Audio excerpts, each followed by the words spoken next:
My friends, and welcome to part 90 of the Yu-Gi-Oh! Master Let's Play series. Before I begin, I have a few announcements to go over. Apparently, there's another new Forbidden Limitless coming already, which is crazy. That's coming so soon. But I did a little bit of thinking about it. I think it might actually be okay that they have Forbidden Limitless, like, coming up. Like, if they want to do, like, making the spacing a little bit less with this game versus the regular TCG, I think it's actually alright.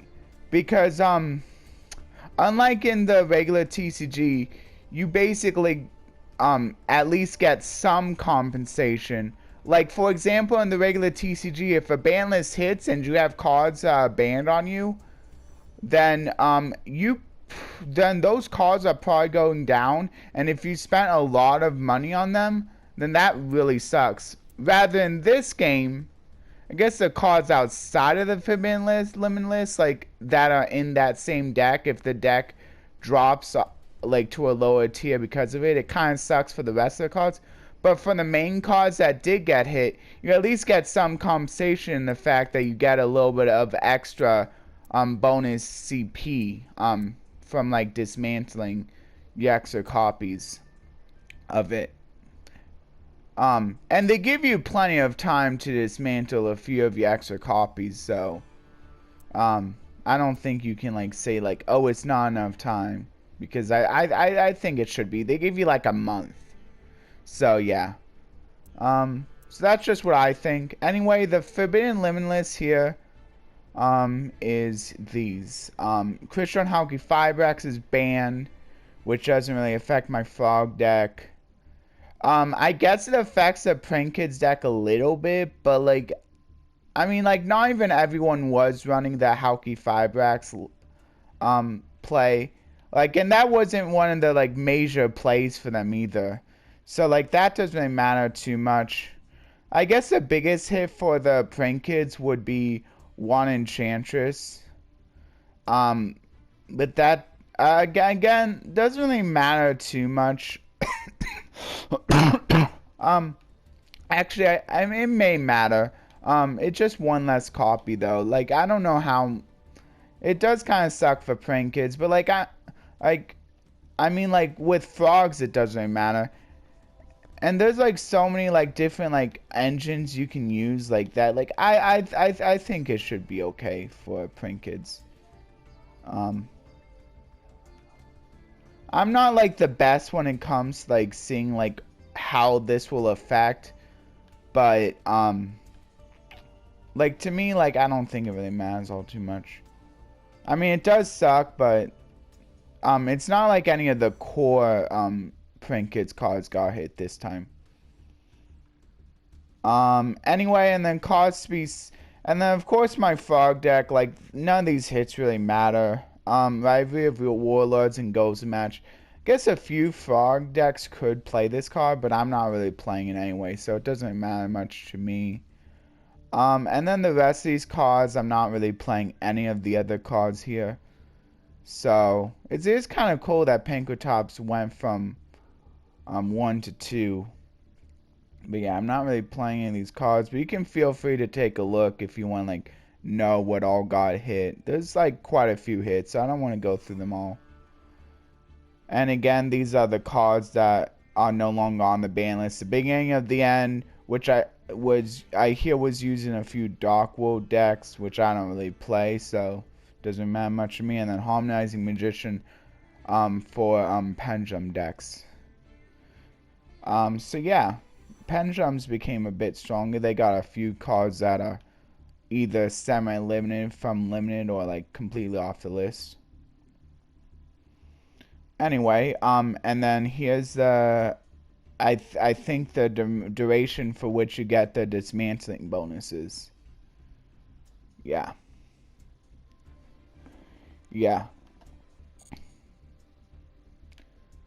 And then here we go. Synchro and Exceed Festival. It should be fun. This should be one where I can use my Frog deck in this festival, and it should be pretty fun because you get to use both Synchros and Exceeds.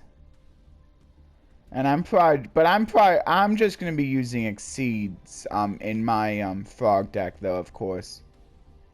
That's pretty cool though.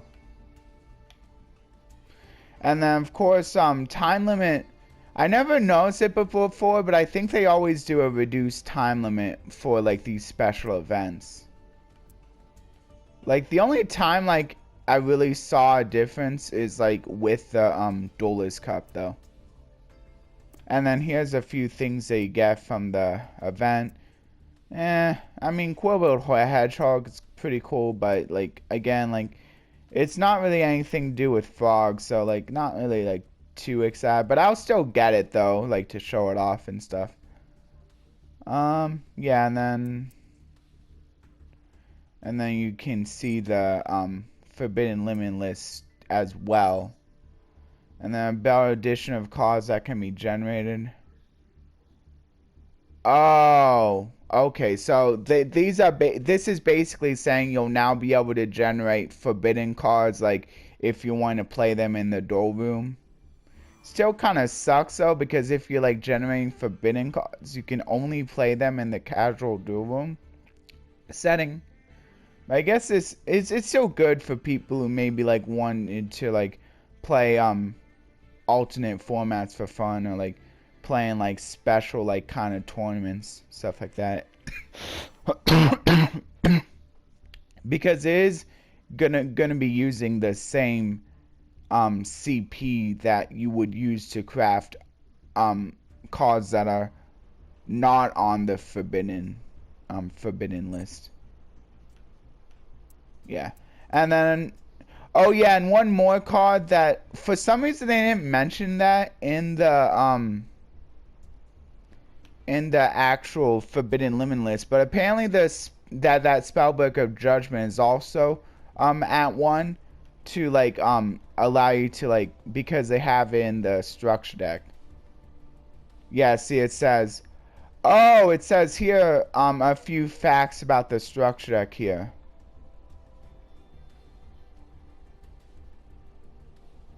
Oh, and then what they're saying is like if a card becomes forbidden that was available in a structure deck, they may just remove it from that structure deck or replace it with something else. Looks like it, or maybe just remove the sale of that structure deck completely. Yeah. So this could be pretty fun, especially since the Spellbook of Judgment is in there. Oh yeah, here it is. Oh, now they say it. They say it here. I guess they weren't thinking about putting it on the other thing, but they say here about how Spellbook of Judgment would be going to 1. Which, I mean, Spellbook of Judgment is pretty, it's a pretty good card for Spellbooks. So like this may make playing Spellbooks pretty interesting, especially since in the TCG and OCG Spellbook of Judgment, I'm pretty sure it's forbidden in both of those formats. So like, yeah, this could make Spellbooks pretty interesting and maybe like a worthy pickup. But of course I'll probably wait, since I don't think I have enough time I don't have enough gems. Yeah, so I'll go ahead and... Oh, and instead of doing the My Deck duels during the weekend, I think I'm going to go over the loaner decks and a few other things. Yeah. During the weekend, meaning like starting tomorrow. Anyway, yeah, but you know, and then that's also when I'll go over the Forbidden Limit list, because I don't want to go over it today because I took half the time like looking at those notifications anyway. So let's just go straight into solo mode, and then I'll talk about the Forbidden Limit list for the new event tomorrow. So here it is. Indomitable Warriors of Unwavering Loyalty. And now I'm into the first duel, so this should be pretty fun. The first loan deck duel. And for those of you who forgot, here's another look at the loan deck. Again, I showed this in Wednesday's video. Excuse me. So yeah, I went over a more detailed analysis in Wednesday's video of this when I was doing the Praxtal. Again, they use the same loner deck in the Praxtal as in this duel, so yeah. And then anyway, the duel description reads, your opponent will try to use the effects of cards like Xian's Foot Soldier and return the 6 Samurai together 2 or more 6 Samurai monsters on the field. Cards that can destroy multiple monsters like Raigeki and 6 Strike Triple Impact are especially effective at obstructing the effects of 6 Samurai monsters. And then here's what I get for winning. Breakthrough. Select one 6 Samurai monster you control. If the selected monster destroys an opponent's monster with battle, Great Shogun, Xian, and all 6 Samurai monsters you control can attack your opponent directly during the battle phase of his turn. Pretty cool effect, pretty interesting effect, but it just doesn't really see a lot of play. You can search it based off of like Trap Trick, but that doesn't really help its case very much. Still pretty cool. The artwork isn't bad either. So let's get right into this now, and apparently I'm going second. I'm not I think it might be random the first time and then you get to choose all subsequent times. You can also choose random then if you just want to be random again. I'm not sure if it's programmed in a specific way, whether you're going first or second, or if it's truly random. Somebody can let me know if they figure it out. Anyway, I better do the Gateway of the 6. That was a really nice pickup, especially considering it's at 1. So, and then I better do No Summon Spear, this 6 Samurai. And since I control a 6 Samurai monster, I can now special summon Grandmaster. But this, yeah, and then I'm not going to use it just yet. The 2 counters effect is almost never worth it. Except if you're maybe going for a game. But like, it's almost never worth it. So now I can add a 6 Samurai monster from my deck to my hand. Or graveyard to my hand. This is why it's at 1. I'll show you why it's at 1. So it's pretty much for this 4 counter effect. And the fact that it does that you can just keep reusing it. Pretty much. So now what I'll do is I can add one. Do I have another one where I can special summon it? I don't think so. Okay, well this isn't really a good. Oh, I don't have anything I can go into in the extra deck. This one says I can. Okay, so yeah, I'm gonna. I think what I'm going to do is. Maybe I can go ahead and get this one, the Grandmaster. Another Grandmaster.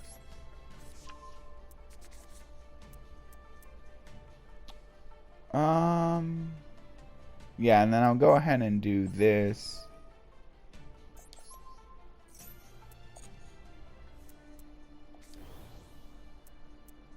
That gives it extra attack.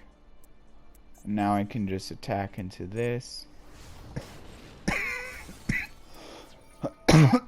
And I get to draw a card with this effect. And now I can send a face-up 6 Samurai monster I control to a graveyard. Then target one 6 Samurai monster in either player's graveyard special on that target.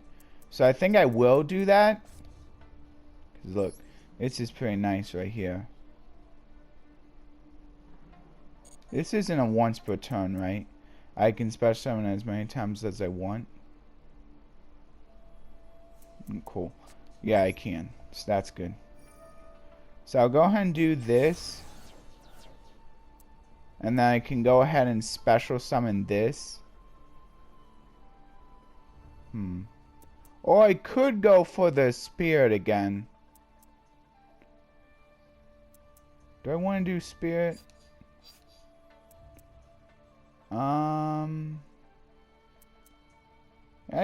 I guess I can get myself Spirit back. No, I'll go ahead and do this one. And then that'll give me 2 more counters. Oh, and now I get to attack with it. Oh man, that's crazy. That's pretty good. And now I can go ahead and special summon this. And now there's another 4 counters. So now I can just do this to add a 6-hand monster from my deck or graveyard to my hand. Pretty good. So now what I can do is I think I'm going to target 1 monster on the field.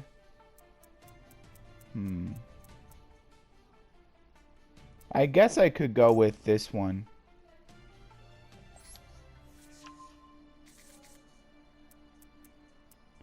And I think I'm just gonna set 1 and then I'll end.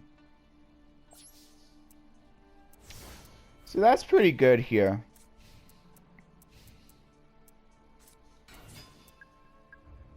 Oh man, it's each time any 6-hand monster is doing a special summon. That's awesome. So now I can do that. Okay. Gives me 2 more counters, that's fine. And then he's gonna try attacking, but I'll just go ahead and do the Book of Moon. Flip that into defense position. And now I think I can win already.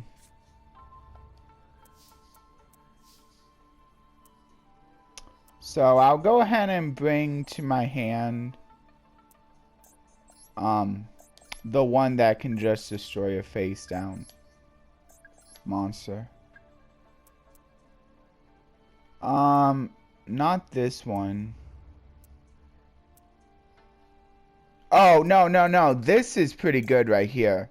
I'll go ahead and do Hand in the Sixth Samurai. Yeah, now what I can do is do this. I'll tribute off the Grandmaster to destroy this. And now what I can do is I can Monster Reborn one of my other guys. So I'll do the Spirit. I can special summon that. And now I can get my Grandmaster back. See, this is why it's so good. It's because it's not even a... none of the effects are even a hard once per turn. Or even a soft once per turn. It's crazy. So you can imagine how crazy it can get. So I'll go ahead and get back my Grandmaster. And then I can just normal special summon the Grandmaster. Pretty awesome. I think I might as well do this. I'm not sure if I need it or not. But I'll go ahead and do this. Just to ensure that I have game. But I think it is already game anyway. And it gives it an extra 500 attack. Now I get... Oh, it's only if it destroys a monster that you get to draw a card. That's fine. And that's game. Yeah, see, that Gateway of the 6 is awesome. Yeah, so that's going to be it for today. Just that duel there. But it's pretty cool that I was able to get that duel done. So that was pretty nice. Anyway, I hope you enjoyed it. Please like, share, and subscribe. And consider ringing that notification bell for regular content.